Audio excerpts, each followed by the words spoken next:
ఒకసారి ఈ వీడియో చూడండి. ఇవాళ కాంగ్రెస్ ను ఎందుకు విమర్శిస్తారు? 67లో చైనాను ఓడించినందుకు విమర్శిస్తురా? 71లో పాకిస్తాన్ ని 2 ముక్కలు చేసినందుకు ఓడిస్తురా? చూశారు కదా, రేవంత్ రెడ్డి గారు అంటున్నారు కాంగ్రెస్ని ఎందుకు విమర్శిస్తున్నారని. ఎందుకు విమర్శించకూడదు? ఇవాళ ఈ జమ్మూ కాశ్మీర్ సమస్య భారతదేశంలో ఉందంటే దానికి కారణం ఎవరు? కాంగ్రెస్ కాదా? చైనాతో మనకు సమస్య ఉందంటే దానికి కారణం ఎవరు? కాంగ్రెస్ కాదా? టెర్రరిజంతో ఈ దేశమే కాదు ప్రపంచం బాధపడుతుంది అంటే దానికి కారణం కాంగ్రెస్ కాదా?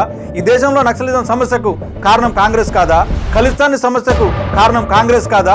ఒకసారి రేవంత్ రెడ్డి గారు మీరు యూట్యూబ్లో కానీ గూగుల్లో కానీ వెళ్ళి A to Z scams of Congress అని కొట్టండి, కాంగ్రెస్ యొక్క అవినీతి బయటపడుతుంది. అటువంటి కాంగ్రెస్ ఎందుకు విమర్శించకూడదు? ఏముందండి రేవంత్ రెడ్డి గారు ఈ కాంగ్రెస్లో వాళ్ళకి నచ్చకపోతే రాత్రికి రాత్రి గతంలో ముఖ్యమంత్రులను మార్చడం, మిమ్మల్ని కూడా మారుస్తారు. వాళ్ళకు ముఖ్యమంత్రులను మార్చడం, ప్రభుత్వాలను కూల్చడం బాగా తెలిసిన విద్య. వారసత్వ రాజకీయాలు తప్ప ఈ దేశాన్ని బాగు చేయడం వాళ్ళకు తెలియదు. అది మీరు అర్థం చేసుకుంటే బాగుంటుంది. రేవంత్ రెడ్డి గారు అంటున్నారు చైనాతో యుద్ధం చేసి కాంగ్రెస్ చైనాకు ఈ ప్రపంచానికి మన సత్తా ఏందో చాటిందని. ఏందయ్యా చాటింది? కనీసం చైనాతో యుద్ధం చేసి అక్షయ చిహ్నాన్ని మనం సొంతం చేసుకున్నామా? లేకపోతే ఇవాళ ఉన్నటువంటి డోక్లాం ఇష్యూ కానీ గాల్వన్ ఇష్యూ కానీ ఇవన్నీ కాంగ్రెస్ ప్రభుత్వంలో కాదా దేశానికి వచ్చింది?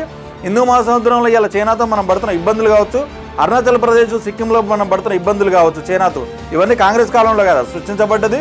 ఏదో కాంగ్రెస్ అంటే పీకింది పొడిచిందని ఇలా కాంగ్రెస్లో ఉన్న కాబట్టి ఇట్లా మాట్లాడుతున్నారా మీరు? ఈ దేశంలో ఉన్నటువంటి సర్వ సమస్యలకు సకల రోగాలకు కాంగ్రెస్ కారణం. అది రేవంత్ రెడ్డి గారు తెలుసుకుంటే మంచిది. అండ్ ఇదే రేవంత్ రెడ్డి గారు అడుగుతున్నారు 1971లో పాకిస్తాన్తో యుద్ధం చేసినాక మీరు కాంగ్రెస్ను విమర్శించేదని. 1971లో యుద్ధం చేసి ఏం సాధించింది మీ ఇందిరాగాంధీ, మీ కాంగ్రెస్ ప్రభుత్వము? యుద్ధం చేసి ఉన్న పాక్ ఆక్యుపైడ్ కాశ్మీర్ భారతదేశంలో కలిపిందా? లేకపోతే ఆ రోజు 93,000 మంది యుద్ధ ఖైదీలు భారతదేశంలో 3 సంవత్సరాలు పెట్టి వాళ్ళకు 3 పూట్ల భోజనం పెట్టి కాఫీలు టీలు ఇచ్చి మళ్ళా చక్కగా పాకిస్తాన్కి పంపించింది. మరి అయాల ఎందుకు పిఓకని స్వాధీనం చేసుకోకపోగా ఆ యొక్క ఇందిరాగాంధీ వల్ల 1 కోటి మంది రెఫ్యూజీస్, 1 కోటి మంది రోహింగ్యాలు ఇలా భారతదేశంలో ఎంటర్ అయ్యి ఇలా అస్సాంలో, ఇలా బెంగాల్లో, ఇలా బీహార్లో, ఆఖరికి తెలంగాణలో కూడా సమస్య ఉందంటే దానికి కేవలం మీ కాంగ్రెస్. అది మీరు గుర్తిస్తే మంచిది రేవంత్ రెడ్డి గారు. మీకు చేతనైతే కేవలం తెలంగాణలో ఉన్నటువంటి రోహింగ్యాలను పాకిస్తాన్లు ఫస్ట్ తెలంగాణ దాటిపించి ఆ తర్వాత నరేంద్ర మోదీ గారి గురించి మాట్లాడండి. అది చేతనైతుందా రేవంత్ రెడ్డికి?